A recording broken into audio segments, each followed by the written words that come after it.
This is Ouchie Dumpling, resident old lady from the RSG community, and recovering SWGOHolic. And you're listening to the Escape Pod. I cannot do that pause. I swear every time I hear it, I have a seizure. This show should have an audio epilepsy warning just for that pause. I'm not doing it. I'm just not doing it. The Escape Podcast was recorded in front of a live Twitch audience, not a twitchy audience. However, anytime I hear that pause, I start to twitch. Happy birthday, Paul. Take it away, boys. One is a Grand Arena Specialist from the UK. The other is a Territory Battle Tactician from the US. Together, there are no signs of intelligent life on board. But with both having decades of hosting experience under their belt, the one thing we are sure of is you will be entertained. This is the Escape Pod Cast, a weekly look into the mobile game Star Wars: Galaxy of Heroes.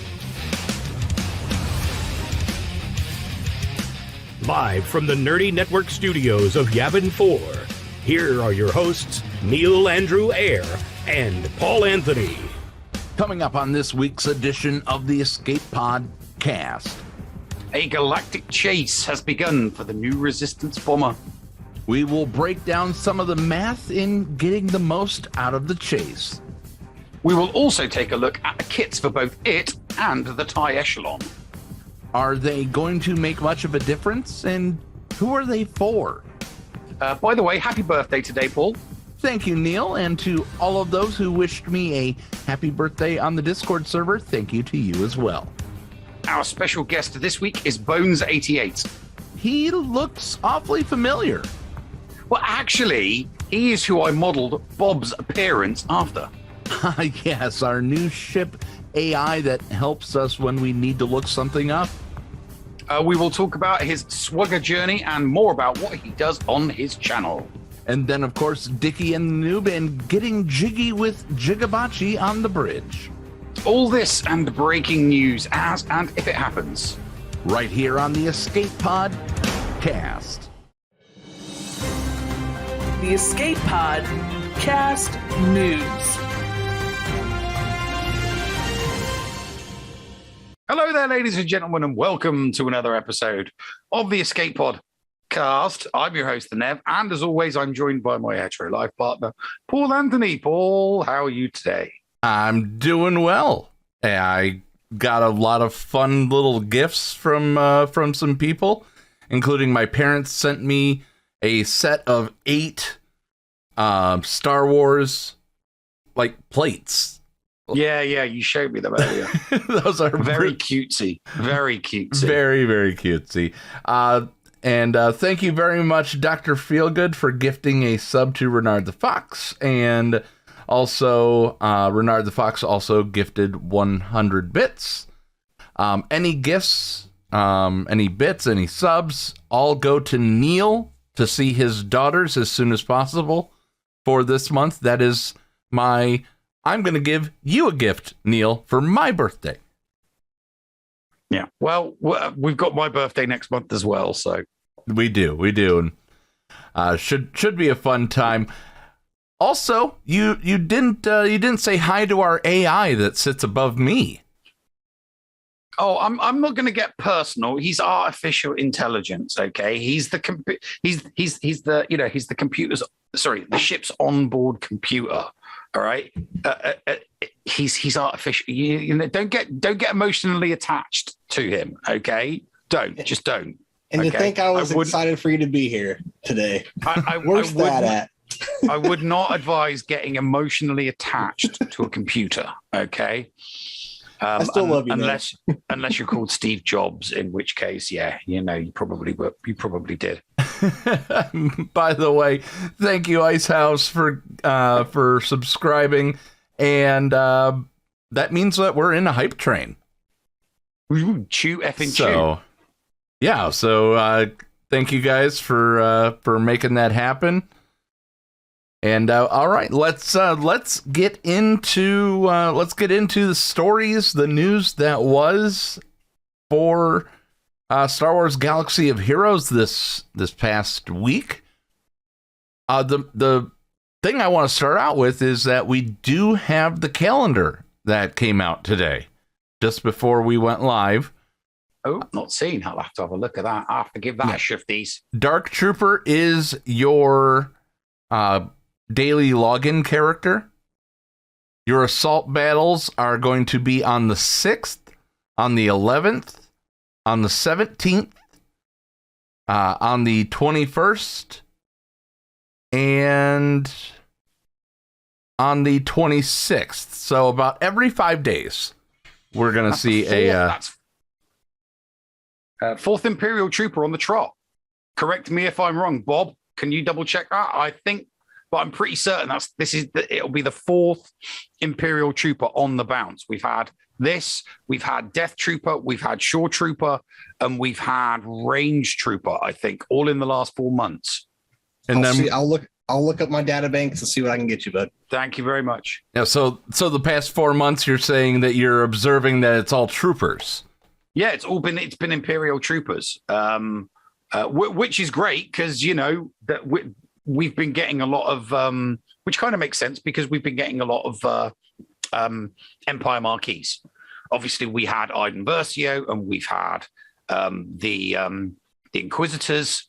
So and they've all got they're all Empire and they've all got leads. So it would kind of make sense to for CG to buff the numbers and the shards for Imperial troopers and Empire underlings, the minions as of such. So real quick. Yes, AI has hands too. We had Shore Trooper last month, Range Trooper the month before, and then Cara Dune before that, and there was no troopers for. Oh, I thought it was Death Trooper. So 3 in a row. So we've had 3 in a row. The third. Yep, 3. Yeah. Well, also with the release of Iden Versio, and then we also have the Inquisitorius. Do you think that we're going to be seeing? When's Ahsoka come out, Neil? When does what? Sorry. When does the Ahsoka, TV show? Yeah, Bob, find out when the Ahsoka TV series comes out. It's probably going to be a month after Kenobi finishes. Yeah, because they're not gonna run these shows concurrently. It'll be one show, then a brief gap, then the next show, then a brief gap, then the next show, then a brief gap. They might run a live action and an animated next to each other, but I don't think they're going to do live action, at the same time. So we're 3 months away as of today, because May 25th is the release date for the first Kenobi episode. I know that for a fact. So we're just waiting. Thank you, Al Bundy, by the way, for the 95 bits, and Dickie Darkside for the 245. We're almost at the end of the hype train. If it doesn't get past this level. Come on, chew effing chew, people. Chew effing chew. I want to do stuff with my kids when I do finally get them out here. I got some absolutely crushing news a few days ago, so it'd really, really help. So there's no set date at all. They're filming. I don't even know if they're filming. I think it's they're going to start here soon. If they're filming, they're definitely filming right now. Principal photography, it has already started. We just haven't. We don't know when it ends. We do not have an official date. Then. Okay, so it's probably October-ish. That's going to be my guess. Season 3 before then, though. Just from previous analysts of Disney Plus shows, I would say December around then. They like to do a Star Wars show during December. They did the Mando a couple years ago. Book of Boba started. Yeah. Book of Boba started December. All right. Sometime in 2023 is Al Bundy's guess. But nonetheless, I think that it's going to lead up to Grand Admiral Thrawn with a new style of Thrawn as a galactic legend. That's just my guess. So, what do you think, Neil?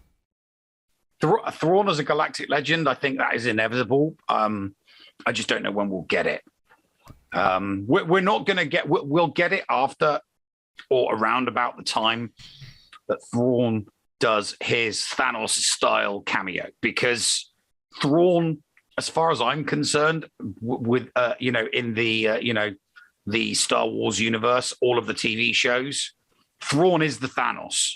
So we might get a glimpse of him at the end of a season, or a few mentions of his name during a show, but ultimately we're not going to get full Grand Admiral Thrawn until whatever season of Ahsoka is in like 7 or 8 years from now. It's a long way off. They're going to follow the MCU model, but with TV shows, not movies. So as opposed to all of the movies building up to the big bad, it'll be TV show. It'll be TV shows doing the exact same thing. Mary J says CG said all GLs are Force users. If you read the books at the new canon, Neil, there is a minute possibility that Thrawn is Force sensitive, at least. He may not know how to use it, but there is a possibility that Thrawn is a little bit Force sensitive. I'm not going to spoil anything else. It's all right. You wouldn't be spoiling it. I don't know if I'll ever get around to reading them. Well, I don't want to spoil. I just finished Lesser Evil today, and it was amazing. It was a thrill ride. The last half of the book was intense. The first half of the book set up the roller coaster ride. You're sitting there in the first half of the book, and you're in line for the roller coaster, and you're getting excited as you're getting towards the front of the line to get on the roller coaster, and then it just goes nuts. So, but anyway, I don't know if they'll stick to that. Bodhi says that Thrawn isn't a galactic legend. I beg to differ. If they've brought in characters such as Mara Jade and Talon and Rendar and Katarn and Starkiller, they can reach into the annals of other of the canon now, in my opinion, and pull out some of the best of the best. Oh yeah, there's no doubt in the back of my mind they are going to look to the money-making success of the Legends event, and they will do one, if not two, Legends events every single year, because the Legends event that we got last year, which is in the Journey Guide, it is in the Journey Guide, isn't it? Yes. Yeah. It got put in the Journey Guide straight away. It's 4 characters to a relic level, and then boom, you get the big bad. That made CGEA a lot of money for a very, very short, very simplistic event. 4 characters from Legends to get another Legends character. I completed it. This past month. I now have a Starkiller. He's gear 12. He will be gear 13 hopefully by the start of the next Grand Arena, which, getting back to the calendar, week 1 starts Monday, Neil. Mm-hmm. It's like right away. Yeah. And it wouldn't surprise me if they do something like that again in the middle of the year, and then do one in the middle of the year and do one at the end of the year, because it's only a 3-month chunk. They release the characters as marquees. The Krakens and the whales go nuts because they're Legends characters, just like they did this time around. If they come out with another 4 OP Legends characters, from I don't know anything from the Old Republic, Exarchon, Corran Hawk. There's just so many wonderful characters from Legends, from the extended universe, that Krakens and whales would go nuts on. And it's a quick, cheap, easy buck for CG to make. Dickie Darkside says Galactic Legends Tag and Bink will be Imperial remnants. Oh, don't get me started. I joke about Tag and Bink being in the game all the time. I started a Twitter rumor. And an Instagram rumor not so long ago that that Bill, who did Scrubs, that Donald Faison, yes, and Donald Faison and Zach Brack had been penned to play Tag and Bink, and that the guy that did Scrubs was writing the script for it, and that those two were going to start that. Zach Braff and Donald, because they are comedy gold. When you put those two together, they were absolutely hilarious. They're funny as hell together. They really, really are. And I just think that they would make the perfect Tag and Bink. All right. Force Strong, thank you for the 250 bits. Big Country Max, thank you for the subscription. We appreciate it. Al Bundy says it's guy love. Yeah, exactly. It's guy, doing Eagles, and it's just, here's the thing. They really, really need, Star Wars needs to find the funny, because the only actor that they've been able to bring in that, as far as I'm concerned, that has any credibility as good comedy relief is Bill Burr. Alan Tudyk as K2SO. I'm talking about the TV shows. Okay, I was going to say, I'm not talking about the first thing that they did, because, I'm talking about now. They're missing the mark. They really, really are missing the mark. Definitely not from the Book of Boba. That Mayor character wasn't funny. I think they wanted him to be funny, but he wasn't. He was nails down a chalkboard. Stop giving him lines bad. Bill Burr was brilliant. He delivered his one-liners. He was very funny. I always giggled whenever he was doing something funny. The blue guy in The Mandalorian, clearly there is the comedy. Doesn't work. Not funny. He's not funny. He just comes across as a sniveling piece of crap. So they really, really need to find the funny. And I just think Tag and Bink with Zach Braff and Donald Faison as Tag and Bink would be hilarious. Right, because do it as an animated series. It'd work. Because we talked about K2SO, and K2SO is an AI. Bob seems to be wanting to say something. What do you got, Bob? Oh, just that I love the mayor character. I thought he was hilarious. All right. And K2, and but the mayor guy was hilarious. All right, there we go. And that's a fact. Input from Bob. All right, let's talk this galactic chase. I've been looking at SWGOH .gg's servers. Or not GG's, event servers. They have a galactic chase drop rate room. It's looking like this is 25% to 30% drop rate per energy. Or not per energy, but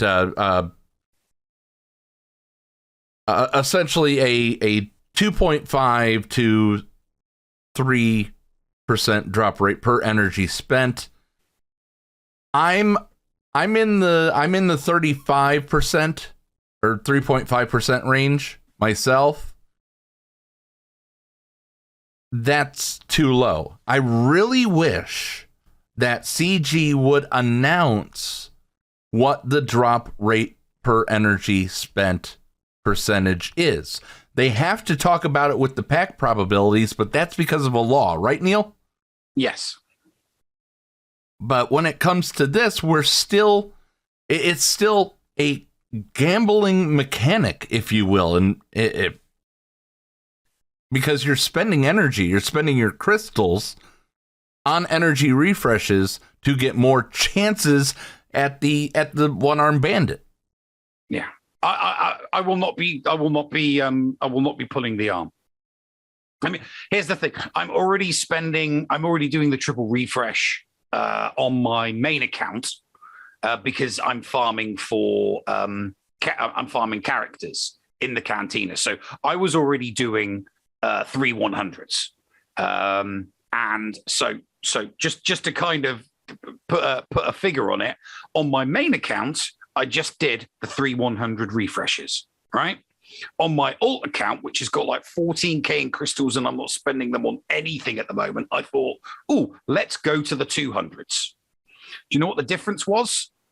Spending it up, doing 100, doing the all of the 100 refreshes, I was up to 17 out of 25, and that's on my main. Using the 100s and the 200 refreshes on my alt account, it went to 20 of 25. So I blew through another 400 crystals for 3 shards. So I will not be doing anything of the such. Bollocks to the whole thing. It's not going to be a meta-defining ship, so who gives a rat's ass? I'm not going to bother. As I do with all other chases, I'm going to not bother. I'll wait for it to become farmable, and then I'll just get it like everybody else does. But just don't waste your crystals. Don't do the refreshes. This fleet and this ship is not going to be meta-defining. Star Fortress won't. Star Fortress won't, but we're going to get to the Echelon later. I do believe the Echelon is going to have a spot near meta. It's going to be Grand Arena meta, but not Fleet Arena meta. Does that make sense? Depends how you justify. It depends what your justification for it is. I mean, if it's not beating Get 2 fleets or the exact, I think it will. I think it's going to be beating Get 2 fleets. You're going to have to show you're working on that. You're definitely going to have to show you're working on that. I absolutely will. Star Fortress has not wowed me whatsoever. But with the kit, which we're going to get into in a moment, I really do think that it is going to be a force to be reckoned with, to be able to get through, to have in your back pocket and put one of your Get 2 on defense. But let's start with the Star Fortress SF-17. It is a light side resistance tank, and its crew is Rose Tico and Resistance Trooper. Did you know that Resistance Trooper apparently is Paige Tico?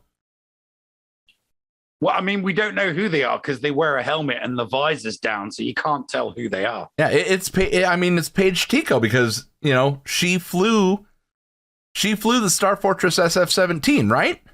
Yep, she did. Am I right in that, Bob? Yes, she did. Okay, so with her flying one of them, if it's Rose Tico and Resistance Trooper, we finally know the identity of Resistance Trooper. That's just my opinion. I can't confirm that, but it sounds great. All right. So basic for the Star Fortress, if it's the Star Fortress's turn, it deals damage twice and inflicts target lock for 2 turns. Otherwise, it just deals damage once and doesn't do anything. If the target has 5 stacks of the sweet spot, recover 15% protection. So, a tank that regenerates protection. Good, right? Yeah, I guess. All right. Begin drop sequence is its first special cooldown of 3. If it's dropping the bombs, just my observation here, it didn't look like it could reload. A bomber really can't reload mid-flight. Anyway, deal physical damage and dispel all buffs from the target enemy. Remove 10% turn meter per stack of the sweet spot. Inflict evasion down for 2 turns, which can't be resisted. And if the target enemy has 5 stacks of the sweet spot, 3 concussion mines are placed, which can't be evaded or resisted. The concussion mines deal damage to 10% of the target's max health and dazes the target for 2 turns when it explodes. Do they explode at the start of the turn or the end of the turn? What's is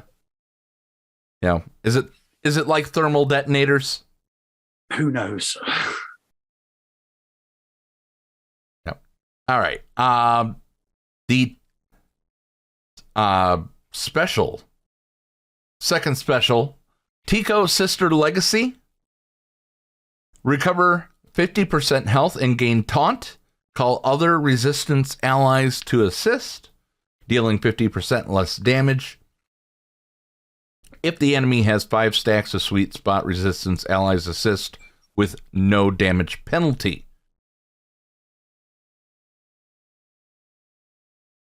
Seems like a standard kit. Yeah. When they enter battle, they apply 2 stacks of the sweet spot to all enemies. Resistance allies gain tenacity up for 2 turns. So is that all the kit?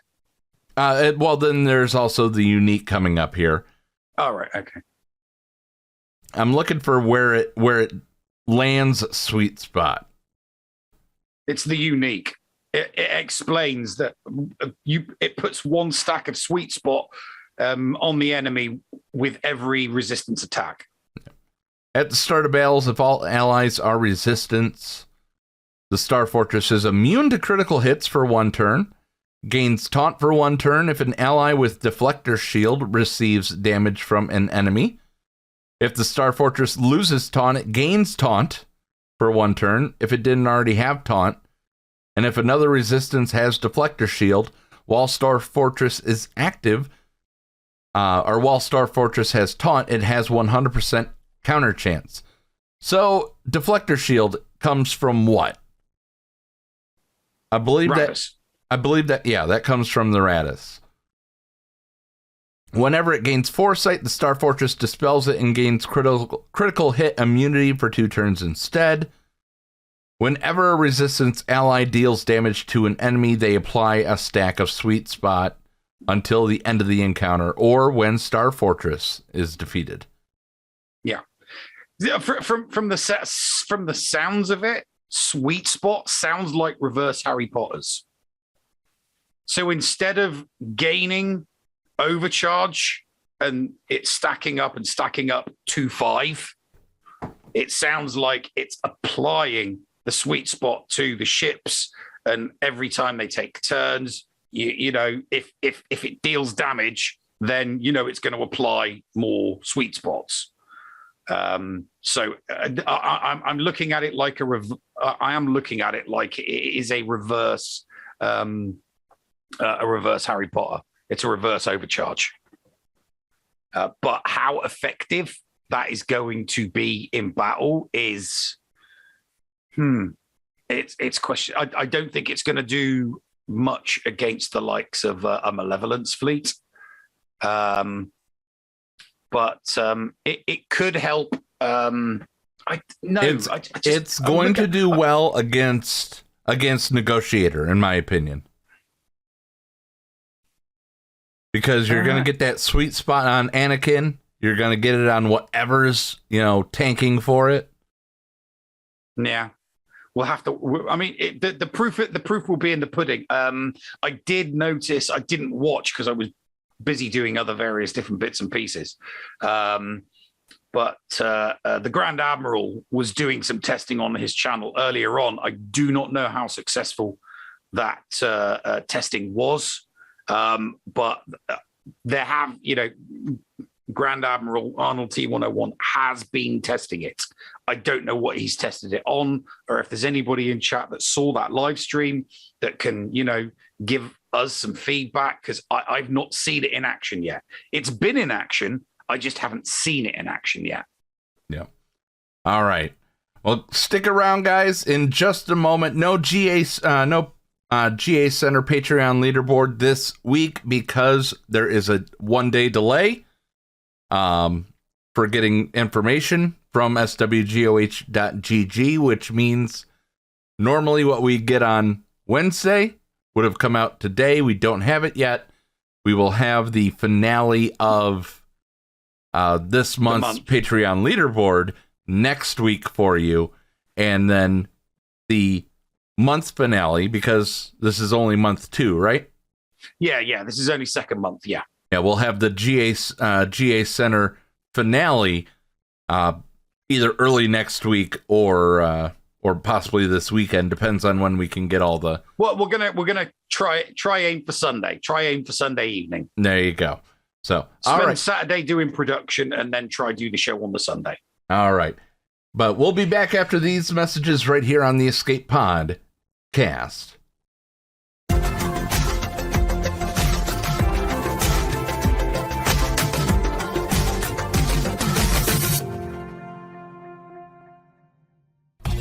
HotBot in HotUtils is one of the most comprehensive tools for Star Wars Galaxy of Heroes. With integration into the super useful mod tool Grand Ivory, HotUtils can help you tackle some of the most difficult aspects of the game. Not sure how to mod your roster for a certain game mode? Use one of the many filters that automatically assigns the right mods to the right character in accordance with your guild needs. Now with additional features that can assist you and your guild officers in territory battles and territory wars, HotUtils is an amazing value. And don't forget the useful tools for yourself in Grand Arena, like the in-depth and customizable compare feature. Got multiple accounts like Neil, but not the time to remod them all? With this one-stop utility, you can switch between your alts and never miss a mod upgrade or a mod switch before locking into GAC or Territory Wars. Starting at just $5 a month, you don't want to miss out on these great tools. HotUtils is the new official remodding service for the Escape Pod cast. Visit HotUtils.com to learn more. That's HotUtils.com. And go ahead and spice up your Galaxy of Heroes experience. Hello, ones. Be sure to support the shows brought to you on the Escape Podcast Twitch and YouTube channel by becoming a Patreon.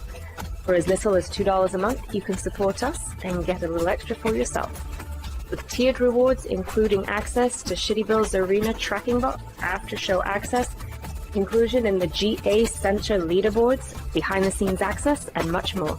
There is something for everyone on our Discord server.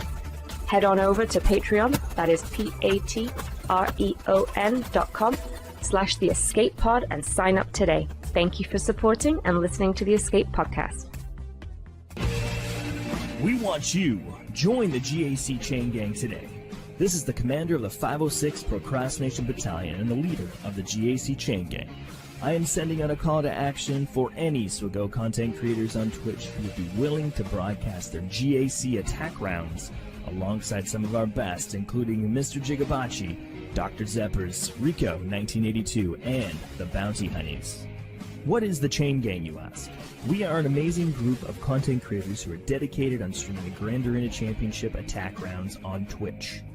The idea is to provide continuous content back-to-back from one streamer to the next and allow the viewers to enjoy more SWGOH content as well as enjoy the variety of streamers that are currently present in the group. If you are interested in joining the Chain Gang, please reach out to myself on Discord at AndyBees, #7465, or you can send us a message on our Twitter page at ChainGAC. Join us today. We have your back. You're listening to the Escape Pod cast. And welcome back to the show, ladies and gentlemen. It's time for us to talk more Star Wars Galaxy of Heroes. What's up, Paul? What's next? So the tie echelon, the one that I think is really truly you're going to give us your workings. Yeah, my workings on this one. So Dark Side First Order tank, easy enough. It's basic: initiate the hunt, deal physical damage to target enemy if the enemy is hunted, which comes from the finalizer. Inflict target lock for 2 turns, which can't be resisted. Of course, and if they have target lock, call all other First Order allies with advantage to assist, and they gain advantage for 1 turn. Oh, that's nice. That's a ship. That is a ship. And that's the basic. Ship. That's the basic. Special for this one, the first special is the Galaxy's Edge, which is a reference to where this comes from. The Star Wars Galaxy's Edge theme park, the TIE Echelon was made for the park. The TIE Echelon gains 30% protection up for 2 turns, and all other First Order allies gain half that amount. Call all other First Order allies to assist. Once again, that already hard-hitting TIE Silencer is punching people in the face. Yeah. First Order allies dealing 50% less damage and then gain stealth for 2 turns. It stealths all the other ships. Oh god, this sounds like this ship sounds a million times better than the Resistance tank. Yeah. When you call it as a reinforcement, it gains 30% protection up for 2 turns. All other First Order allies gain stealth for the rest of the encounter. Whenever an First Order ally's stealth expires, the Echelon gains taunt. Yeah, that's not. You got no reaction because there's nothing to write home about on that. Well, no, that's stealth expiring on a fast ship, you can immediately get that Echelon to taunt again. Yeah. But that's what the reason why I don't see anything home to write about. You kind of expect your tank to be taunted. It's like Houndstooth, Houndstooth, the taunt comes back and it stays, and that's just what we've come to expect from a tank. So, tank coming back, tank taunt coming back. If certain conditions are met from the complementing fleet, that just makes sense. That's just, I think that should be standard for all tanks, for all fleets. Okay, here comes the kicker. And this is where it gains nest popularity, in my opinion. It's unique. At the start of each First Order ally's turn, TIE Echelon gains 2% defense, max health, and max protection. Stacking. Oh, nice. For each stealth First Order ally. When a First Order ally lands a critical hit, TIE Echelon recovers 20% health and protection. If the TIE Echelon is the only ally ship that is not stealthed, and there's at least one other ally stealthed, at least, doesn't have to be everybody, it can't be critically hit. Okay. Right. So yeah. This is a good ship. This is going to make this is going to make First Order fleet really, really good against the 2 fleets I'm thinking of. It's the one that you mentioned. So and I now understand why you said, was it negotiator fleet you said? Yeah, definitely a negotiator fleet. Note this. I mean, I already chew through Home 1. I already chew through a Rebel Home 1 fleet. This ship is just going to make it so much easier to chew through the Rebel because you're going to be able to mark Millennium Falcon. Yeah, you hunt and then you blow it away. Oh God, yeah. But Neil, remember at the TIE Echelon, where is it? It's in the unique. TIE Echelon recovers 20% health and protection when a First Order ally lands a critical hit. You're doling out advantage every single time that you're using the Kylo Ren's command shuttle. Yeah. And you're stunning people a lot with his Kylo Ren ship, his basic stuns on a basic.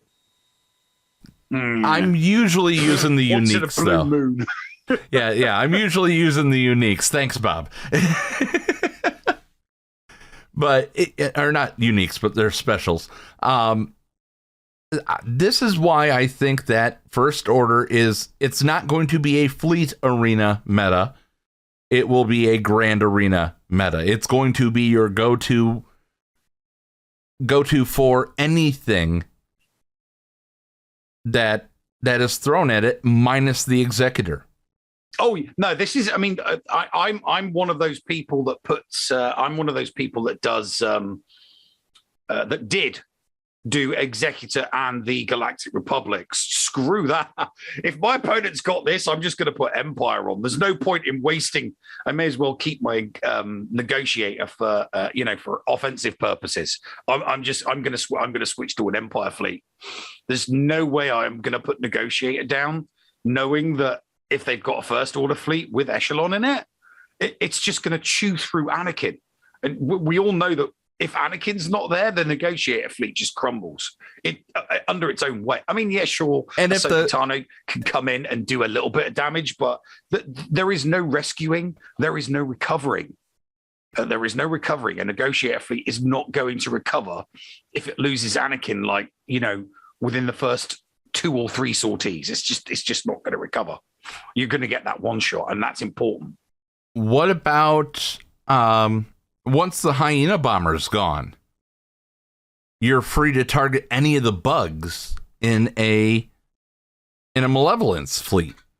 So I still think that the fact that the Malevolence ships will get that they'll pick up Harry Potter's and the Buzz Droids. But Buzz Droids on Kylo, it just chews through him. It just chews him up and spits him out every single time. So I'm not concerned I'm not concerned about that with the Malevolence, but not a lot of people like putting the Malevolence on defense. Because he's a, odds-on favorite to beat a Negotiator on defense. But, and I suppose it's an important but, if you're not putting your Negotiator on defense with your Executor because of the reasons now stipulated in the kit for Echelon, why not throw your Malevolence down on defense? It will change the way people do defense. If the Malevolence holds for longer than because you've got to remember that the Hyena Bomber is a lot chunkier than Anakin. Anakin's, paper dragon. Sorry, a paper tiger. Yes, he's got a lot of teeth, but even with that thing on, you can chew through him quickly, and you're going to be able to chew through him a lot faster with this Echelon with the Echelon in play. You just got to mark him and put Hunted on him, and the Undying Loyalty, forget about it. It's going to be gone after one mass attack from everybody. Yeah, I mean, you'd expect it to disappear after, because it's going to get attacked by 3 ships, isn't it? So you'd expect the Undying Loyalty to disappear after one sortie, wouldn't you? So Undying Loyalty is going to get peeled off. The way that my First Order fleet works is I basic with Kylo, and then I tell the command shuttle to give Anakin, or to give Kylo another turn, and then he unleashes the big hit, and then I call him with the First Order SF TIE Fighter, and I just wipe out whatever's left of a single target before anybody else goes, because the finalizer is boosting speeds. On top of this, if I'm calling as my reinforcement the TIE Echelon, for the rest of the encounter, whenever anybody's stealth expires, the Echelon is taunting. When it's attacking, it's, and its very first move is going to be the Galaxy's Edge, where it's going to stealth everybody. Yeah. And call everybody to attack. Mm-hmm. Oh, you know who else would be good to put on that fleet now? Just that mechanic alone. Who is not going to put Maul in that fleet? I am so putting Maul in that.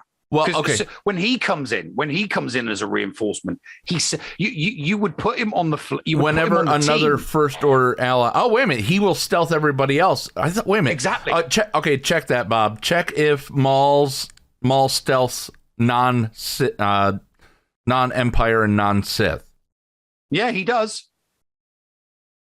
When you bring him in as a reinforcement, I'm sure he does, but I thought there was a caveat of what he needs to. We'll let Bob do his job. Bob can check the kit for Maul, but if that is the case, you would put Maul on the team and bring him in as a reinforcement just to stealth people, knowing that when that stealth wears off, it's just fueling the TIE echelon. Kata says that you don't even have to call it as a reinforcement to take advantage of that, since Finalizer apparently activates everyone's reinforcement bonuses at the start.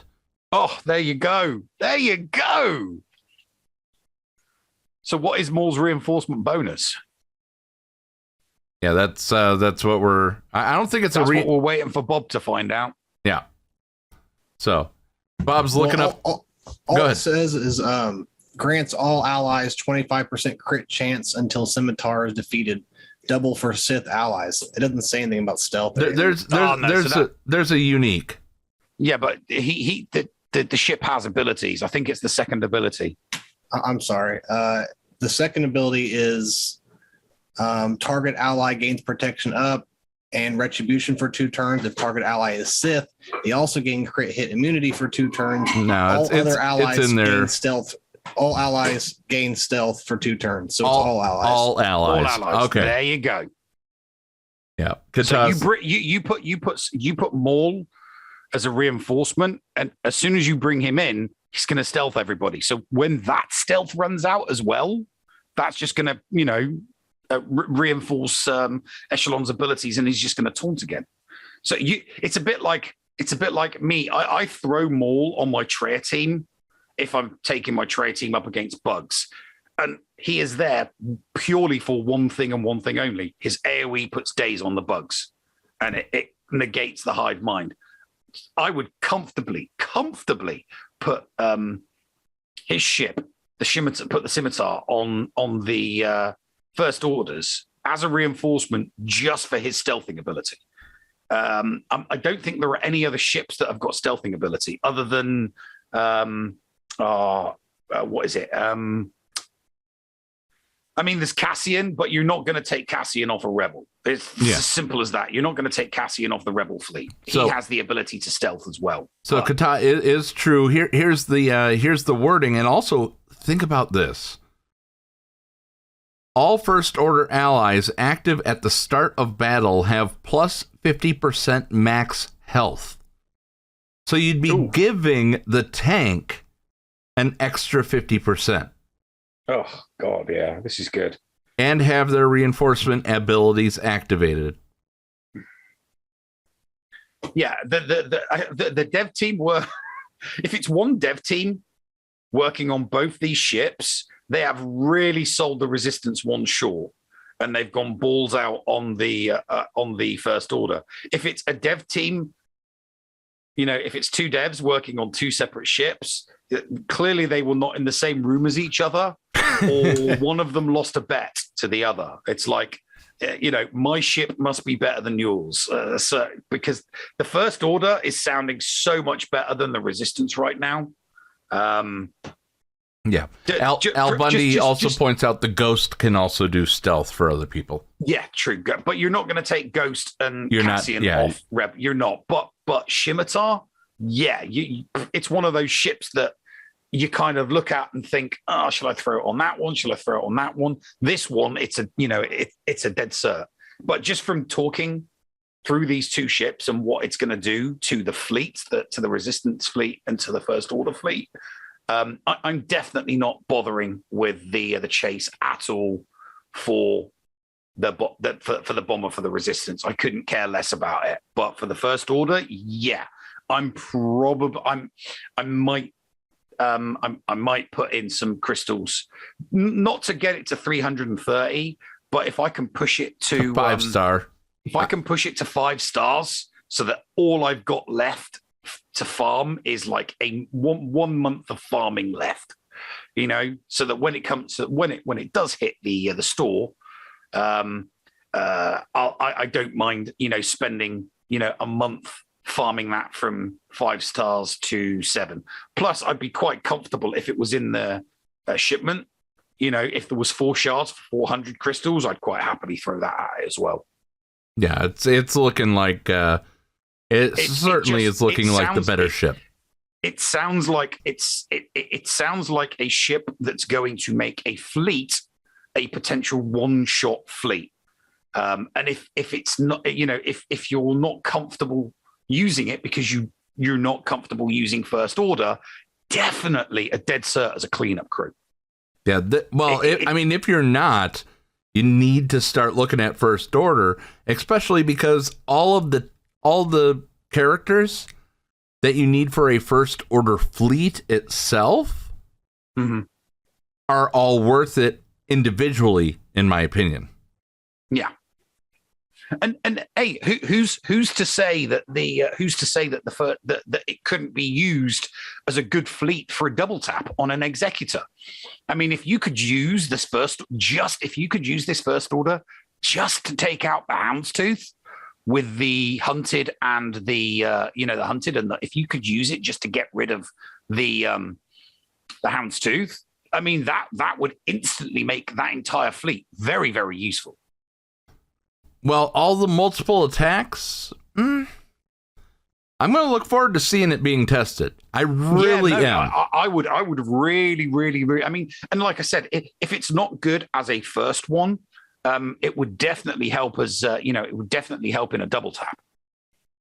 If it doesn't one shot something straight away, you would fully expect it to clean up with the marking ability. With marking ability on a hunted, yeah, definitely. Maybe not necessarily a Houndstooth, but any other secondary fleet, definitely. It still needs to find some way to get around the taunt, though. It doesn't mark, technically. It just does. Well, it depends how fast target the ship lock. is. If it goes off, for example, if it goes off faster, if it goes off faster than the Houndstooth, you could, for all intents purposes, hunt and then mark one of the other 2 ships. Take out either Cad Bane or Razor Crest. Yeah. Yeah, exactly. I mean, Cad Bane would be the one that I think, to get rid of all those. I would say Razor Crest, because the Razor Crest ignores taunt. So if you've got taunts, if your ship is taunting and it's constantly taunting, it ignores. Okay, so it does ignore taunt. That is very true, but it can't see through stealth, and you're stealthing with the echelon. Oh, true. Yeah. And if you're bringing in Maul as an extra, as soon as you bring him in as a reinforcement, you're hitting that ability to stealth everybody, aren't you? Yep. And you don't really care if Maul survives. That's not what he's there to do. He is there to come in and stealth everybody. That's it. You got one job, Maul. If you had one shot. Yeah, Maul's knees are weak and arms are heavy. So, all right, we are getting to the end of this segment. Coming up in just a moment, a guy who looks like Bob is going to be joining us during the incoming transmission. But let's turn it over to Bob. Is there any errors that we made during the beginning of the show that weren't addressed? No, I think you guys covered it pretty good. All right. I do want to say Paul forgot to update my systems after he installed me.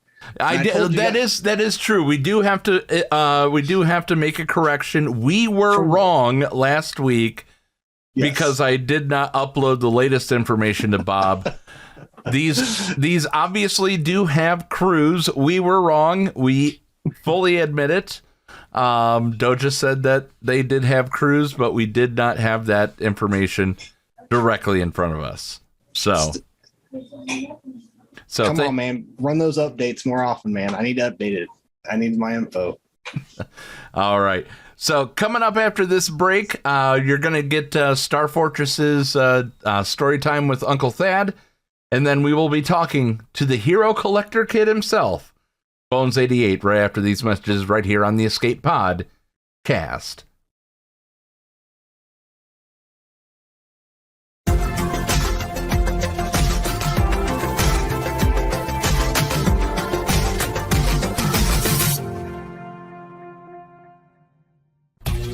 HotBot in HotUtils is one of the most comprehensive tools for Star Wars Galaxy of Heroes. With integration into the super useful mod tool Grand Ivory, HotUtils can help you tackle some of the most difficult aspects of the game. Not sure how to mod your roster for a certain game mode? Use one of the many filters that automatically assigns the right mods to the right character in accordance with your guild needs. Now with the digital features that can assist you and your guild officers in territory battles and territory wars, HotUtils is an amazing value. And don't forget the useful tools for yourself in Grand Arena, like the in-depth and customizable compare feature.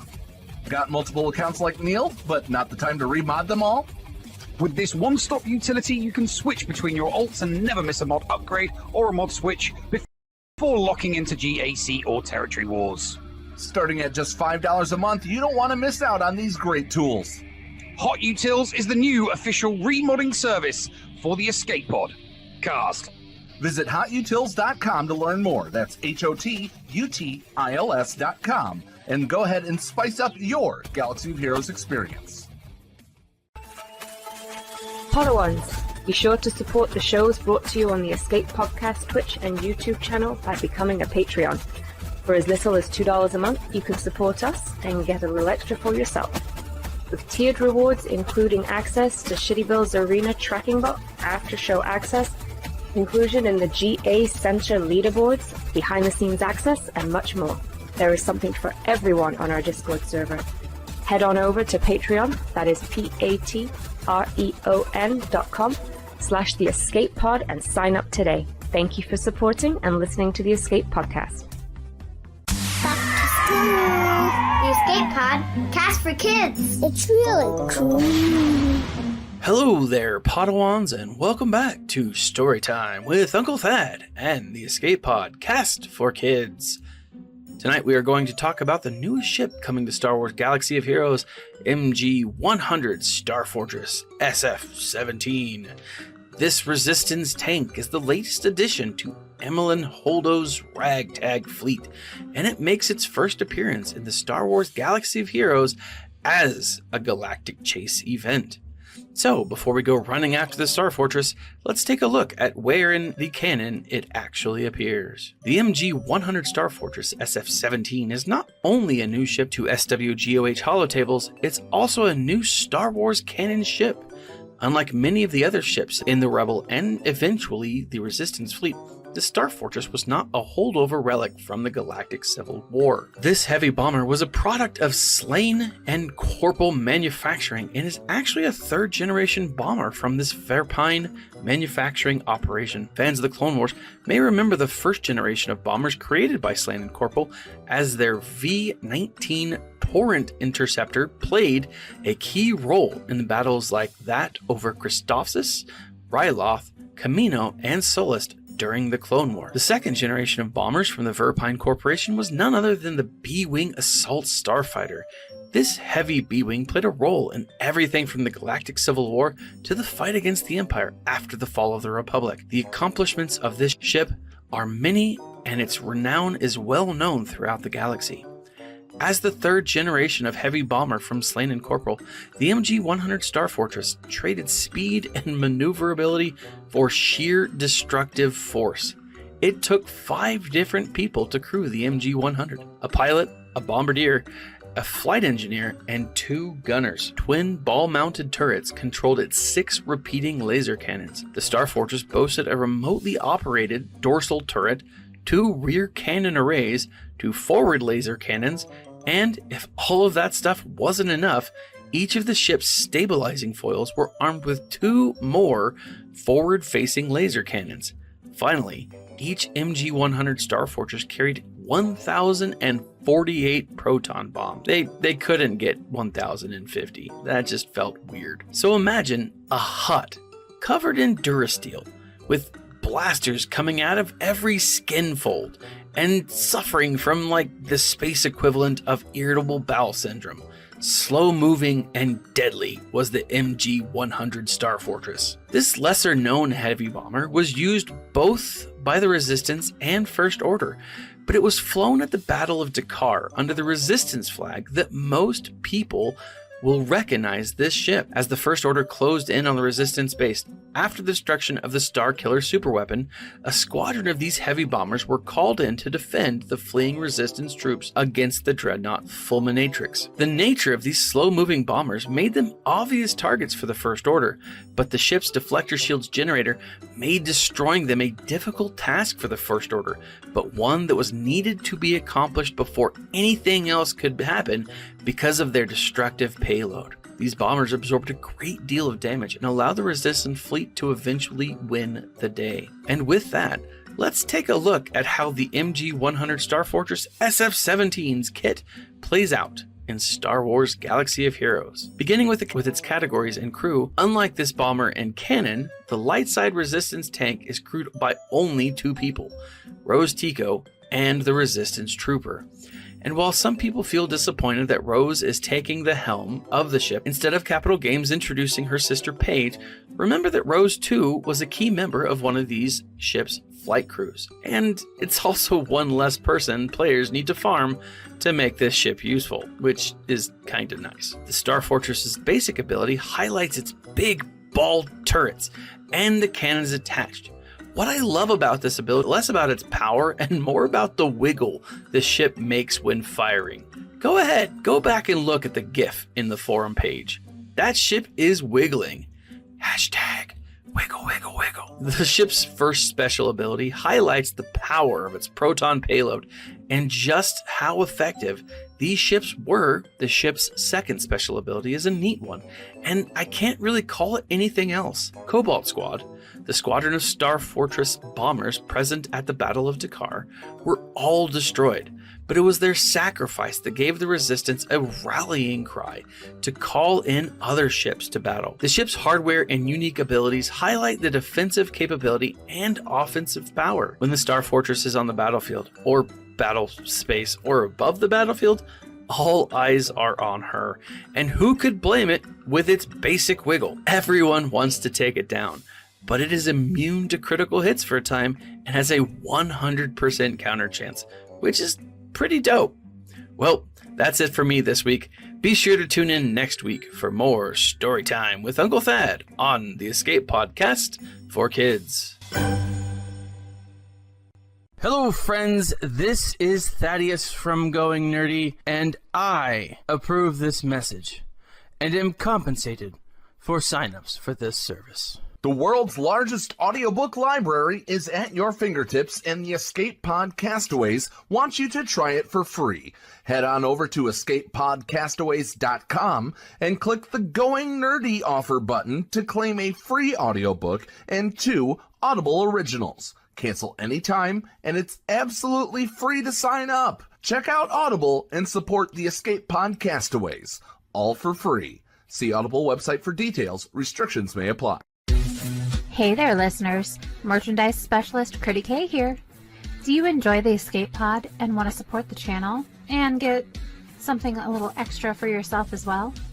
Head on over to tpublic.com/user/theescapepodcast and grab a Team Neil, Team Paul, Critty Play, or many other fun Padawan designs on your choice of shirt, cup, sticker, mask, or even a magnet. And be sure to check out the Mrs. Anthony Shirts channel on the Escape Podcast Discord and get the latest info on the other designs I make as well.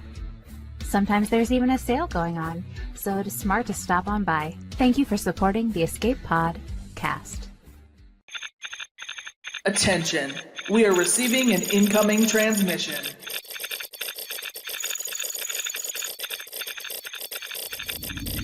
Attention. Attention, we are receiving an incoming transmission. And welcome back to the show, ladies and gentlemen. This week's incoming transmission may look slightly familiar. So, Paul, why don't you introduce our guest this week? Absolutely. Ladies and gentlemen, you do know this guy as Bob.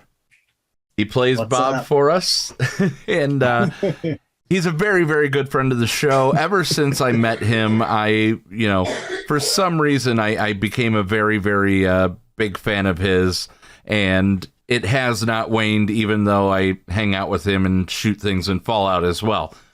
And I feel the same way about you guys. I didn't know about you guys till we met. You had me on the show. I've been a fan ever since, and I didn't intend on becoming friends with you, but unfortunately it happened, right? Well, ladies and gentlemen, welcome to the show, Bonez88, also known as the Hero Collector Kid. What's going on, everybody? Thank you guys for having me on. Like I said, even though we've been friends, it's still always an honor to be on the show, so I appreciate it. Even as Bob, it's an honor. So, let's refresh people on what you what you do. You do happen to have you have a account in my guild too. Let's see. Would you get your 600 in already? Yeah, if you guys don't know, I have two accounts. One with Paul's guild and one in my old days. And yeah, Paul, what did you say you were, Paul? You're my I'm your Ticketaholics Anonymous sponsor. Yes, there we go. I have to remind you to stay on the mend every day. Single day.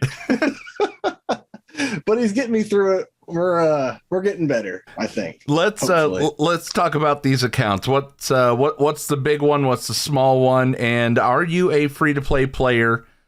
Or does Neil get to give you the stink eye? Okay, so my main account is actually less than my alt account. If that makes sense to anyone, it probably doesn't. But my main account, my OG account, is 6.1 million. I have 2 GLs. As far as that account, I'm not going to work on any GLs for a while. I'm actually going to take a GL's worth of time, so 6 to 8 months, and focus on all my B teams, because my defense has Ewoks and leftover scoundrels that I would like to use. So that's what I'm going to do on that account for the next few months.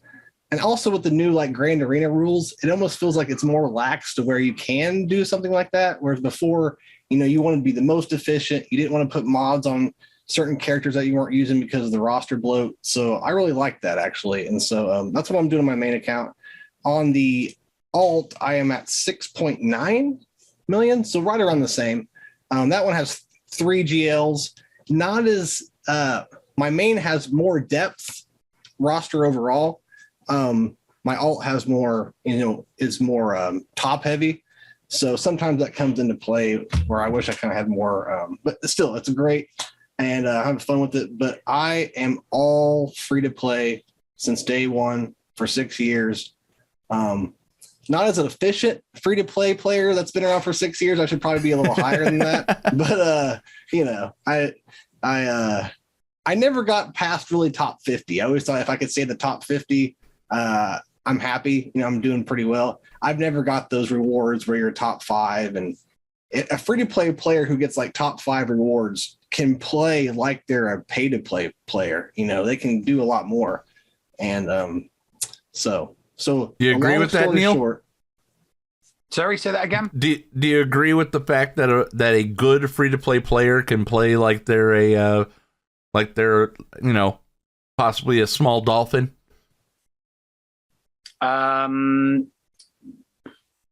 Maybe that used to be the case.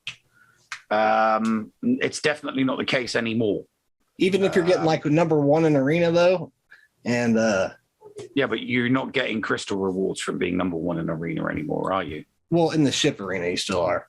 Oh, in the ship arena. You can definitely do more, but since the squad arena and the ship arena, despite the fact that you can still get crystals from the ship arena, they're no longer the metric as to determining whether or not you are similar to a dolphin, or it's, GAC is going to be that metric moving forward. But let's take it back before the GA change. Could you, if you were getting 1 in both arenas? If you were getting 1 in both and you were spending your rewards correctly, and by correctly, what I mean is doing the triple refresh on the mod, doing your mods properly, and always making sure that you had whatever the meta-defining squad was for both squad and ship arena, then yeah, it was 100%. It was 100% doable. And we know, there are lots of people that I know that were doing that. Yeah. But there is no one doing it now. Yeah, there is nobody. There is nobody that is free to play now that is that I know. I mean, there probably are a handful of people, but there's nobody that I know that is pure free to play that is in the top 10,000 of Kyber Division 1. There may be a handful, but it's not the majority. There will, if you are in Kyber Division 1, you're spending, whether it's a Kraken, a whale, or a porpoise, a dolphin, or even a minnow, you're spending something. You're buying something. Because free-to-play tippy top, before the GAC changes, all it required was the meta in Squad Arena and the meta in Fleet Arena. Now, just having those two squads does not equate to being dominant in GAC. You require multiple squads. You require multiple fleets. And most important of all, you require multiple good mods. So you could have a god mod set for your Squad Arena that was great. And you could have trash 6Es for your fleet. That doesn't wash anymore. So, veteran free to play like me, we can survive in Kyber. Forget about Kyber 1, forget about making the top 10,000, but you can still survive and you can still earn good crystals. I earn more crystals now than I did before, but that's because I was never making the top 10 in squad. I always made number 1 to top 5 in fleet, but never both. So Neil, Dickie Darkside's 4,000, and he's free to play. Well, also I have a very good friend. And like I said, there are exceptions to the rule. There will be a handful. Right. But it's literally a handful out of the 10,000 people that are in, out of the top 10,000, you could probably count on 1 or 2 hands how many people are free to play in the top 10,000. Yeah, I agree completely. Yep. And that's because they really did. They went over, above and beyond that which was required of a free-to-play player that was getting number 1 in Squad Arena and Fleet Arena. They were also doing, their due diligence, making sure that they were farming for mods, making sure that they were maintaining their other squads and doing well and hitting above their weight in, in GAC. Let's not forget that the older GAC rules, people were being very, very conservative with their rosters. They weren't fluffing the bottom, and we know now that those fluffy bottoms go in your favor in the new GAC format, whereas they were against you in the old format because of the matchmaking. And that's why I love this new change. So do you think I'm crazy for taking a break from GLs and working on my, prepared teams and my Night Sisters and my... Depends what division you're in. Depends what division you're in Kyber. Kyber 3 right now. That's fine. Yeah, absolutely fine. Okay. My small alt is surviving comfortably. Don't ask me how, but it's surviving in Kyber 4 with no GLs and no gas and no executor. Nice. Nice. So that account is hanging on by a thread in Kyber 4. But my main account in Kyber 3 has only got the 1 GL and the executor. My final round of last month, I beat a 6 GL opponent, and that's because they had 6 GLs but no executor, and they took all their GLs on offense. And I'm thinking, thank you very much. Do you stream your Grand Arena for people to enjoy? Yes, and for the chain gang too. So I'm part of the chain gang, and it's 1:00 every Grand Arena, no matter what the schedule is, whether they mess up or restart, whatever. I'm always on the end of the cycle. the end of the day for the match. So when there's like 2 or 3 hours left, I go on at 1 o'clock every time, and it's always a good time. Yeah. So with the chain gang, if you guys don't go, associated with Skate Podcast, the Nerdy Network, and we just raid into each other, and it's awesome people. Since I've done it, I met a lot of cool creators that I would have never known about otherwise, and made a lot of friends just from that program too. So long story short, yes, 1 o'clock, whatever day the end of the match is. So about the same time Neil does. The 10 till 12 slot. Yeah. Actually, Neil always goes on about 10 minutes before I do, and then I go up on there. I used to do the 10 till 12 slot for the chain gang. Oh, okay, yeah. So yeah, that's always a great time. And once again, I want to say that too. Since I've met you guys, I've met so many people that I didn't even know make content for this game. I talk to them every day. I've like the myth, the legend. I didn't know who he was. Then I saw him on here. He joined the chain gang. He came on and helped me do some mods the other day. So just little things like that. It's just been so cool getting to know everyone in your guys' little community. And it's not little either. It's huge, but it's been pretty cool being part of it. In our little corner of the world. Yeah. And I didn't even know about you guys until I met you one day. You came into my stream. So it's funny how things You looked like you were having fun playing Galaxy of Heroes. So of course I'm going to drop in. And I do. I wish I should do more like territory battles and stuff. But, I have 3 kids, a family. Well, that means that you would actually have to do your territory battles to begin with in order to stream it. Damn, man, calling me out on it. Yeah. If it wasn't for Paul, I wouldn't get anything done in Galaxy of Heroes. He's my support system. So, but you did recently just become a content creator partner for another game. You've done a few games. List the ones that you've shelved. Okay, well, since I'm doing that, it's pretty much the evolution of my content creating, and it's all grown from there. But I started out with Dragon Champions. It was kind of a newer game. I'm sure a lot of you guys heard of it because when it first came out, people were irritated with Galaxy of Heroes, and all the content creators are an old Cubs fan. They're like, "Come play this game. It's friendly and it's just like Galaxy of Heroes." And they played it for a while, and I was actually in DD official. Bulldog was the one who started the charge because that's when he got removed from Galaxy of Heroes for a little bit. Yeah, I mean, I remember they were all jumping on the bandwagon, and so I jumped over there. I never quit Galaxy of Heroes. I've wanted to a few times, but I feel bad leaving my guild behind. So that's what kept me. That's what's also interesting is the community keeps me into this game more than anything. But so Dragon Champions, I become a content creator like almost right away because it was a newer game. So I thought if I want to do this, I'm going to, wet my beak or whatever you want to say with this game. And so that's how I kind of learned. And I played that for a year and a half, 2 years. And it, no offense to anyone who plays Dragon Champions, but it just went downhill. It was horrible. And so I was like, all right, I'm done.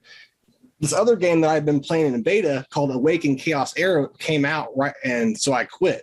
Right the day it came out, I quit, started playing that. And I've been playing that it's only been out for 4 months maybe. And yes, once I started playing Awaken Chaos Era, my subscribers doubled. I went from 220 to like 550 or something. Nice. And so I went from getting 100 views a video to several thousand on a lot of them. And it was like that. And so explain Awaken Chaos Era to me like I'm 5. Okay, so I'll pretend that you're 5 and you play Galaxy of Heroes. It's a hero collector like Galaxy of Heroes. You got to collect your heroes. Some are good, some are bad. But it's different as if you've played Raid. Now, Raid is different because you get your characters from summoning crystals. So it's all RNG. You could be a pay-to-play player and spend thousands on summoning crystals and not get anything. You could also be free-to-play, be lucky, and get all kinds of stuff. So it's all RNG based on the characters you get. So whatever you pull, you kind of have to just use those characters to go a certain direction in the game. Kind of like a collectible card game. Yes. You can. And so, but like the collectible card game, can you personally, can you go after one character? Say you like, scantily clad elf chick. Can you buy scantily clad elf chick directly? there's a couple characters you can do that. Otherwise, no. There's a couple beginner packs that give you some like mediocre characters. There's also a magic pass or a battle pass or the monthly thing that all games have that give you a character. Other than that, no. And you have to pay for those. If you're doing free to play, no, it's all RNG. You summon these crystals and you get what you get. Okay, if I'm free to play, can I still get scantily clad elf chick, or only the people who pay? No, you can still get her, but you might go a year and a half without getting her and pull 1,000 shards, and you may not get her until RNG just wants to give them to you, you know. But I kind of like that. I am the hero collector kid because I've played them all. Raid. I don't know. There's 6 or 7 of them I was playing at one time. Strike Force, Lego Legacy Heroes Unboxed. Strike Force. All of them I've been playing almost since day one. Strike Force I've played since day one. I was sad to get rid of that one because I don't have time now. It's Galaxy of Heroes and Awaken now. But I was sad to leave Strike Force. I was good at it. I had a pretty good roster and it was getting even better. But I had to make a sacrifice for my channel. And I accumulated an alt account at the same time, so I just had to quit. And things were getting bigger, so I just had to quit those. But it's a great game if you guys enjoy Hero Collectors, or if you happen to play Raid. It's a lot better than Raid because I've also played Raid for a year and a half or something. It's a great game, and I have a lot of informative stuff on my YouTube. And I am a content creator now, so I guess you'd call me official or whatever. But it's a great game. So I at least check it out. To me, as soon as I started playing, I was sucked in. It's a great game. But that's what. So I stream this Galaxy of Heroes and Ace, and that's about all I do on my channels. More questions for him, Neil? How many alt accounts do you have? Well, over my career, just the one. But over my career, I've had 2 others. But once again, time is a thing. So I've got 2 alt accounts. I haven't played for over a year. Yeah, so, just a short time. I'm talking about as in accounts you play now. Just two. Just the 2. Yeah, the short time I've known you, Nev, you've been through several alt accounts. Most I ever played at one time was 4. You Not did 5. 5. I never played 5 at the same time. No. I was doing 4, and I was doing 1 for my youngest, and she didn't really, when I handed it over to her and put it onto her iPhone, she just didn't play it, but I didn't kind of like pick up the pieces. Afterwards. Okay. That's the 5th that I was talking about. What about you, Paul? Me? I handed 1 off, actually. I gave 1 away to somebody. I've had 2 accounts, but I don't play alts. I'm not going to split my focus over different things. I've filled in for people. I've gained an account and then handed it off to somebody, but I've never actively played an account or played more than 1 account. I mean, now if you count, helping Christy, I mean, she's doing better at Grand Arena than I am, Neil. Mm-hmm. I remember when she created that account. I watched that stream. Yeah, so she's doing really well. She's about to end up in what would it be? Not Carbonite. Next step up. What's the next? I'm not sure. Chromium? I don't know. Chromium's the 3rd one. No, I thought Erodium is. I thought there's 4. Erodium's the 2nd one. It goes Kyber, Erodium, Chromium, then something, then Carbonite. I don't think there's something in between Carbonite. I wish we had Bob here to look that up. Yeah, I know, man. You always shut him down too soon. I've noticed. Hang on, I'll tell you what they are. It's not Bronzium, is it? Yes, there you go, Bronzium. See, the spirit lives in Bronzium goes Carbonite, Bronzium, Chromium, Erodium, Kyber. So she's about to go from Carbonite to Bronzium, and I couldn't be more proud. I really couldn't be more proud. So, before you go to the next segment, I just want to say Bounty Hunters next Geo. That's all I want to say. Thinking the bounty hunters are going to be the next GL. Yeah, let's get. But they're all going to be force sensitive, though. Princess Leia's force sensitive, right? Let's get her the Boosh outfit. Let's get the Guardian. I love that outfit. Grand Inquisitor. I think Neil that thinks all it's these GI. Inquisitors. I think all these Inquisitors they're going to stick on the Lord Vader because he's getting so much a bad rep. I think you throw the Inquisitors on there, he's going to be damn near impossible to beat. No, it's going to be. It's the only reason why I say the Grand Inquisitor is because they're throwing in a lot of Inquisitors at the moment, which would either mean a Grand Inquisitor legendary event, or all of the Inquisitors plus all of the Phoenix to a high relic level, plus a few other Rebel characters thrown in there as well. From Rebels, like they'll throw a couple of marquee characters out like they normally do. Fulcrum would be needed. The 6 Phoenix, so there's 7. And if they give us 5, if they give us 4 or 5 Inquisitors, all of those as well, that racks it up to 14. Make it all like relics 6, 7s, and 8s required. That would be a GL. Because it's kind of like what they did with Bad Batch and Lord Vader. They released them. And then shortly after they announced the GLs. So shouldn't we be getting a new GL soon? Like, isn't it around March or something like that? I think we'll get one at the end of the month. Yeah. Well, real quick. So what do you think, Paul? Hondo? I always would. I would love Hondo. I don't think we're getting Hondo I think we're getting Hondo for Christmas. That's just my call. That'd be a good Christmas That's present. my speculation. And that's my pleading to Doja and Crumb. Give me Hondo. Give this man Hondo, please. We're tired of hearing it. All I want for Christmas is you, Hondo. So realistically, who do you think it'll be? The next GL, at least one. Realistically, I'm actually on board with Neil. I think we're going to get a Grand Inquisitor. But there's 2, so what's going to be the counterpart? The counterpart, probably a newest. There won't be a counterpart. The GL model moving forward is just going to be a GL. One GL in the first half of the year and a GL in the second half of the year. The whole pairing thing, I think that's going out the window from now on. But I don't think it's going to pair. As I said, I don't think it's going to pair. I do think that it will be Ahsoka.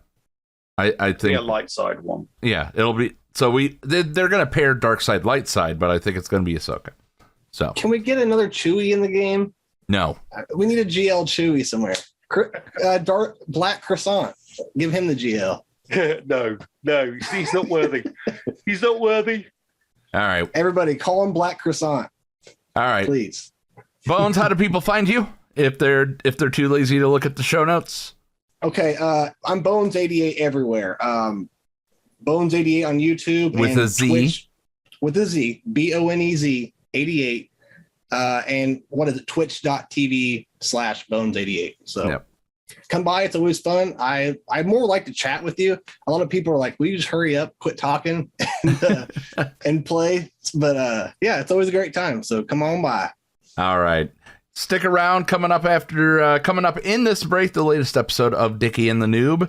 And then, unfortunately, Jigabachi has guests over, so we will not be getting jiggy with Jigabachi. So, Bones, you want to fill in? Yeah, let's do it. All right. We'll be right back after these messages right here on the Escape Pod cast.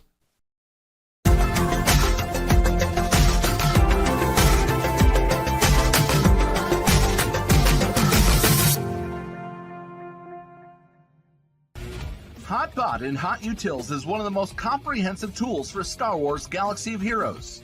With integration into the super useful mod tool Grand Ivory, HotUtils can help you tackle some of the most difficult aspects of the game. Not sure how to mod your roster for a certain game mode? Use one of the many filters that automatically assigns the right mods to the right character in accordance with your guild needs.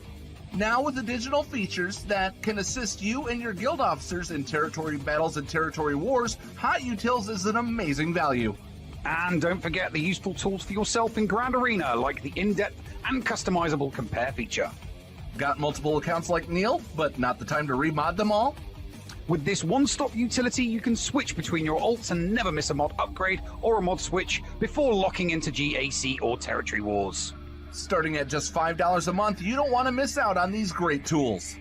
HotUtils is the new official remodding service for the Escape Pod. Cast. Visit HotUtils.com to learn more. That's HotUtils.com. And go ahead and spice up your Galaxy of Heroes experience. Podawans, be sure to support the shows brought to you on the Escape Podcast Twitch and YouTube channel by becoming a Patreon. For as little as $2 a month, you can support us and get a little extra for yourself. With tiered rewards including access to Shitty Bill's Arena Tracking Bot, after-show access, inclusion in the GA Center leaderboards, behind-the-scenes access, and much more. There is something for everyone on our Discord server.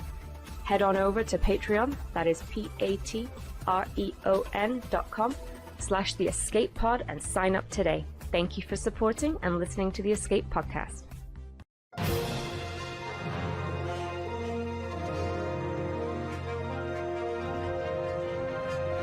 Dickie and the Noob, Episode 2, The Neon. When we last left our heroes, their search for Hondo had brought them to the island of misfit characters, where Zori Bliss had provided them with the coordinates of a hive of scum and villainy, where every scoundrel in the galaxy winds up at one point or another. They were told to ask for the head of security, who knew every nerf herder who came through the doors. Dickie, I put the coordinates into the database, and the ship just asked me, are you sure you want to go there? Outstanding debt, 4 million credits? Look, Noob, you gotta remember, this is Hondo's ship, so all these notes are his. It means he's been to this place at least. Is there anything else in the archives about it? It just says if the neon is lit, ask for the blue one. The blue what? Blue milk? Sure, Noob, yeah, I'm sure that's what they're talking about. Regardless, the ship might get recognized, so we should probably just park it outside of town. Plus, it's pretty much a lost sci-fi. You need a journey from your ship to the destination, so just park it outside of town and let's get in. Hey you with the droid. You want to buy some death sticks? What's a death stick? Is that like a gun? I've got plenty of those. Noob, put those things away. Remember, we need to lay low. Oh, I'm sorry, Mr. Death Stick Man. Sure, I'll take one death stick. No, Noob, you don't want them. They're not guns. They're recreational sticks that, well, make you happy. So, why do you call them death sticks? I think you need to rethink your marketing strategy. Look, man, I'm sorry about my droid. I tell you what, we'll leave you alone if you let us know where I can find the place with the giant neon. Look, man, yeah, just head down the dark alley, turn to the left. You can't miss it. Thanks, man. Wow, this place is actually nice. I was expecting something much seedier. There's something strangely familiar about it. And look, the Twi'lek behind the bar looks like she's about to turn 100. Yeah, the reputation totally doesn't match. Hey, barkeep, can we get some information, please? Get me a cup of coffee. Aren't you supposed to serve us? Well, I'd say it's very possible. Okay, well, could you? Ooh, somebody likes to party. Look, I'm not trying to party. I'm looking for some information. Well, I've been around the block, okay? I mean, I've seen a lot of things, and I've done one or two, and I know a few things. Hey, Betty, could you go clean up in the back room, please? I'll take care of these guys. It would be a welcome relief. You'll have to excuse her.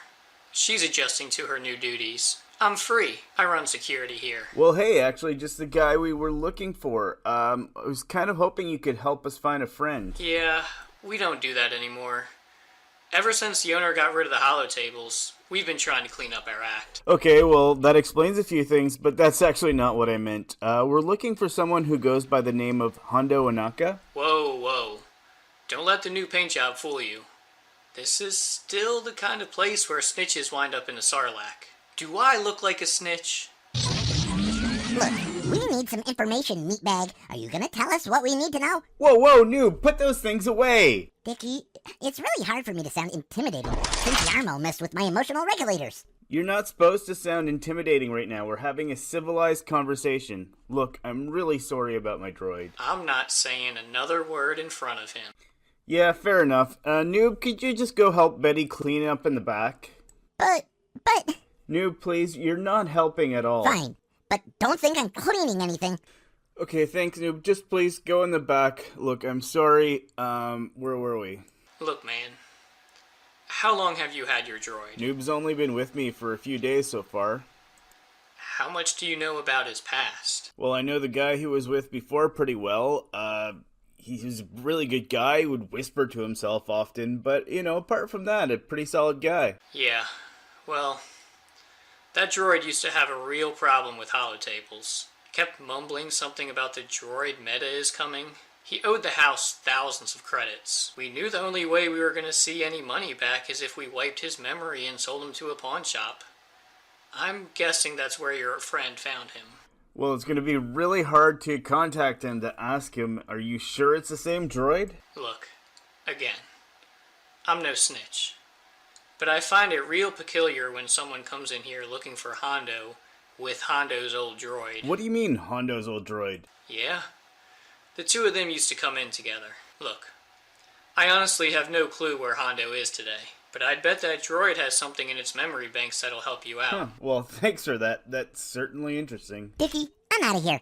Betty is trying to get fresh with me. Now I'm gonna have to kill you. Betty, stop harassing the clientele. Later on that night aboard the mothership. Hey Yarmo, look, Noob is powered down for the night. I need to know if you can boot him up in like safe mode or something where we can access his memory banks. Well, it seems that Noob used to actually be Hondo's droid, and he had his memory erased and sold to the pawn shop. I guess that's where Helly found him. But I'm hoping there's something in his memory banks we can find. Tune in to next month's episode of Dickie and the Noob to find out what is hidden in Noob's memory banks.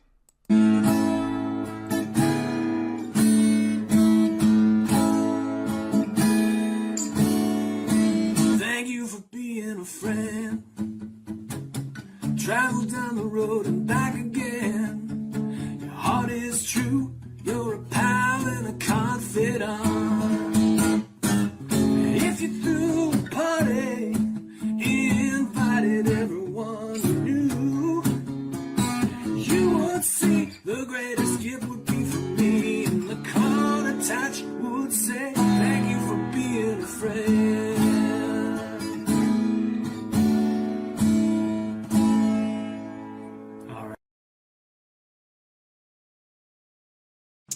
And now, it's time for Getting Jigabachi with It on the Escape Pod Cast. And welcome back to the show, everybody. It's Patron's Choice. So, Paul, what questions do you have for us today? We don't have any questions today. Shock horror. Yes. So what I'm going to do instead is I am going to, since it's my birthday, I can do whatever the hell I want, right?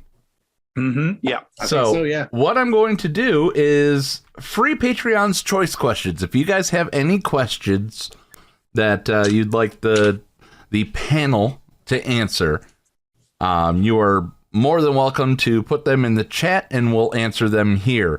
But first things first, Bones, you have been wanting to get on the ship outside of a little box above me for the longest time, and you finally made it to the show. This is all I've ever dreamed of, man. I can't thank you two enough. I've been trying to do everything. I've been trying to sneaking on. They kept kicking me off.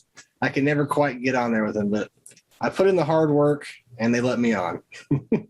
So while we see if people are going to put some questions in chat, Neil, what do you got coming up? We said GA Center is going to maybe be Sunday. Yeah, GA Center is probably going to be Saturday. So we missed Saturday or Sunday. Which one? Sunday. Sunday. Okay. So it'll be there's no backup of the previous results. It will just be the results of the final week and the standings in the table. So we'll cover that. But apart from that, there's no GAC on at the moment. There's no Conquest on, thank God. And TB is going to be well over before the weekend. So it should be a nice, chill weekend. Fingers crossed, it should be a nice, chill weekend. If I get up early enough tomorrow, I'll do the Jedi Academy. If I get up early enough. Kyle Katarn, maybe. Is that what you're talking about? No, he's Jedi Academy on the Reality Skew Gamers YouTube channel. Oh, okay. Yeah, okay. A bunch of content creators getting together and just shooting the breeze. Yeah, we'll see. It depends what the forecast is going to be for tomorrow. It's going to be a hot day tomorrow, then I, if it's warm. If it's going to be a warm day tomorrow with no rain and no snow, then yeah, I'd be able to have a lie-in. But if it's going to snow tonight, or if there's going to be rain, then I'm on flood watch in the basement, unfortunately. So yeah, because depending on how wet it is, the basement still gets not flooded, because now I know exactly where the water gets into the basement. I've got like laser eyes focused on that area. I've got a blower, a water sucking machine, and a dehumidifier all pointed at that corner of the basement. So the second I dare you. anything starts to seep in through that corner, the towels go down, the dehumidifier goes on, the blower gets switched up to the max, and the sucker gets stuck into the corner of the basement. So anything that gets in just gets, yeah, it doesn't get the opportunity to flood the basement like ever again. All right, we have some Patreon's only questions dropping in right now. Dickie Darkside asks, Galactic Legend General Leia or Boush Leia? You already know Boush. Yeah, we're not getting a Leia. But no. If you had to, we are not getting another Leia until 2023. It's as simple as that. Why? We're not going to get another Leia until 2023, and it'll be because of the anniversary of Return of the Jedi. Then we'll get another Leia. Boush Leia then. Okay, that makes sense. But you didn't answer the question. Ask the question again, and I might give an answer then. Which galactic legend would you rather have, General Leia or Boush Leia? I'll go for Boush Leia, and the only reason why I'm going for Boush Leia is because you can't have the it would only work. A General Leia would only work if she could have a full geriatric squad. And unfortunately, there's no geriatric Lando, and geriatric Luke is a GL, so it wouldn't work. All right. For me, I'm going to go with General Leia because I think she would be the first non-combatant GL. With her Superman pose. Not Mary Poppins pose. Oh, Mary Poppins, that's right. Yes. Give her an umbrella and a canvas bag. Perfect. All right. So now it's versus questions here. Cobb Vanth versus RoboCop, or RoboCobb versus RoboCop. RoboCop. No, there's no contest. Yeah, I like Cobb Vanth, but you can't compete with RoboCop. Yeah, Cobb Vanth. Cobb Vanth would just try to talk his way out. And RoboCop he would get shot just like he did. RoboCop would give him 3 seconds to comply, and then just yeah. All right. That's it. The Boba mods versus the Power Rangers. Oh God. The Power Rangers. Power Rangers. I can't stand the mods, so no matter what you put on the other side, I'd pick. I love the Power Rangers, though. I grew up on them. Okay, let's test this. The mods versus a bucket of kittens. Bucket of kittens. The mods. I'm just kidding. Oh, of course the kittens. Yeah. All right. I don't know. I guess that's who I'd want to win. I don't know if they would win. With the one guy's eye patch, the whip around, you can't get any better with that move. So, anyways. So, okay, fine. The mods versus your high school bully. I was the bully, so I'm just kidding. I don't endorse that or anything. I'm just kidding. I wasn't the bully. All right. Rancor Boba versus Godzilla. Godzilla. What was the first thing you said? Rancor Boba versus Godzilla. Rancor Boba. Yeah, because Godzilla shoots things out of his mouth. So yeah. And he's 1,000 times bigger than the Rancor. Would literally just crush him under his. Rancor would go raw. Godzilla would go squash. Okay. How about this? Old school suit Godzilla or CG Godzilla? Because suit Godzilla. Suit Godzilla.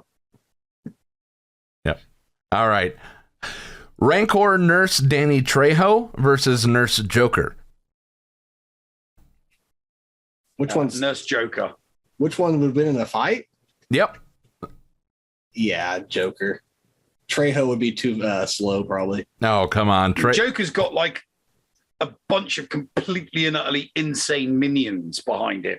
Yeah, and even if you like cut off his arm, he'd still probably keep going. Yeah, but Danny Trejo has a gigantic machete. I guess, and he's got the Rancor. The Rancor would eat Nurse Joker. No, because Nurse Joker would just go click, click and blow them up, because he'd have explosives just randomly hidden all over. He would have an explosive device just hidden on the Rancor. Okay. Because he's that, evil. What's the new, who played the new Joker, the last Joker? Heath Ledger? No, not Heath Ledger. Joaquin Phoenix. No, yeah, Jared Leto. Jared Leto played the newest Joker. The last Joker was played by Joaquin Phoenix. I absolutely love that movie. It was Jared Leto, and before that, it was Heath Ledger. Yeah. Too bad you don't have Bob. He could prove you wrong. Do not screw with me when it comes to DC, Paul. Nev, I think you're right. Yeah, I love that movie. Don't mess with me. Don't mess with me. He's messing with you, man. I think Nev is right. Okay. So you're talking the Joker standalone movie. Yeah. Because I was talking about the Snyder Cut, because the Snyder Cut came out after, and we saw Jared Leto. That movie didn't, though. The Snyder Cut did. But we didn't see the Batman, the Joker in the desert with Batman. So until the Snyder Cut. Oh, sorry. The nostalgia scene that made absolutely no sense whatsoever, because I'm watching it thinking, why? The Snyder Cut was the only good thing about the Snyder Cut was the extra narrative that was given to Cyborg, because he was completely and utterly trashed in the original movie. Didn't know nothing about it. At least you actually got to find out about Cyborg in the Snyder Cut. But apart from that, there was nothing special about the Snyder Cut. And the whole 4:3 aspect ratio, what was the deal with that? It's like, no. He wanted to watch it on his old TV. I don't care what he's not supposed to be making movies for him. IMAX making movies for DC fans. IMAX is in 4:3. As a DC fan, I did not like the Snyder Cut apart from the extra stuff regarding Cyborg. All right, last call for questions. We're going here. Mando versus Batman. Batman. I don't know. I think Din Djarin would bring him in cold, or bring him in warm. Yeah, I gotta say Mando. No, Batman has got so many more toys on his utility belt. He's gonna throw his stars at the Beskar armor. But you got those batarangs are a hell of a lot more precise. It's not like it's a stormtrooper shooting at him that's always going to put. We're talking about a fight here, not the Mando TV show where every shot fired at him has to hit his armor. Yeah. In an actual fight, Batman would go, "Oh, I see that your legs are completely and utterly unprotected." There you go. All right. Batman would be intelligent in his fight. He would probably build in that world. He'd probably build a Beskar suit or something, just like in Superman versus Batman. Batman, hands down, would absolutely kick Mando's ass. All right. And then Dickie Darkside gives us the final question, unless we get one during this discussion. Mods versus Leto Joker. Which one do I like less? which is worse? I guess I still just hate the mods. They'll never be likable to me. So I guess Jared Leto. Yeah, Joker every time. Joker. Joker's nothing beats the mods. You know, they're too busy trying to look good. You know, the mods are Wesley Snipes in White Men Can't Jump. They'd rather look good first than defeat their opponent. Yeah, why didn't they put some dirt on them or something? You live on Tatooine. Like, why were they so clean? Like, no, they've got to look clean. They've got to look good. Their hover bikes have to be all nice and shiny, and their firearms have to be so small that, you know, I mean, if you handed one of their sidearms to Will Smith, he'd be like, "What's this? I want one of the big gun. Give me a big gun." Because it's like that tiny little thing that Will Smith was given, and he's looking at it going, "What's this?" That's what they were shooting with. Yeah. You know, but it packed a punch though. So you're talking about Men in Black, right? The cricket gun. Remember that? Well, when it comes here you go, Bones. I'm gonna give you your quote here. You know, when it comes to the mods, everybody's got their cut, but they ain't chipped in. All right. That's right. All right. That's right. Don't forget that, everybody. So, all right. That will do it for us. What do you got coming up? We didn't ask you that question during the interview, Bones. So what do you got coming up on your channel this coming week? We pretty much covered it. Same old thing. Grand Arena when it comes back around. I do log on. As Paul knows, I'm terrible at mods. So a lot of times I'll just log on, do some remodding. You hate mods in Boba Fett, and you hate mods in the game. Just mods in general. They make me sick. So so anyone here that's good at mods, come follow me, come hang out. My motto is, if you want to learn what not to do in a game, come by and watch me. So unless it's Ace. Unless it's Ace, yes. I actually kind of know what I'm talking about. But so much help from the chat. I've learned so much just from people in the chat helping me out with stuff like that. So random Galaxy of Heroes streams, Grand Arena at 1:00, 3 times a week, and then also Awaken Chaos Era several times a week also. So I'm usually streaming 5 times a week. As far as YouTube, I will post a Grand Arena. If it was a pretty exciting one, I'll post one on YouTube. It's mostly Awaken Chaos Era content on YouTube. All right. So, Neil, anything else before we wrap it up for today? No, I'm good, mate. All right. Once again, thank you all for the birthday wishes, for the bits. Everything from this show today is going over to Neil to make sure that he and his daughters have a nice time when they do get here. We unfortunately do have the news that the visit got pushed back, but that just means more time to help you make sure that happens. That's my always looking on the bright side of life. They're still coming, just not in April, which sucks. Yeah. So, all right, guys. We did get one question: Spider-Man or Daredevil? Spider-Man. Daredevil. Spider-Man. Does whatever a spider can. He's just the coolest guy in the world. You can't go up against him.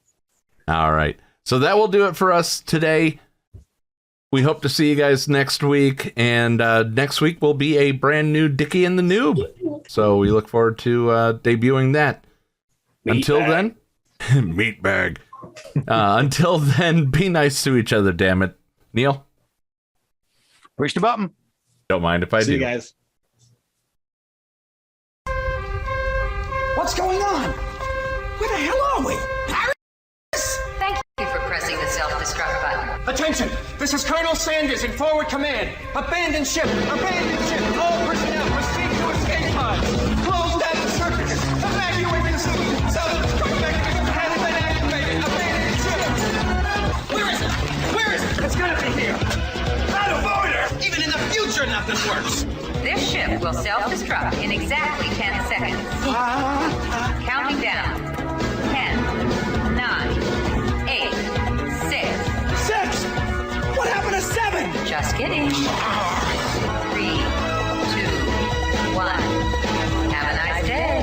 Thank you.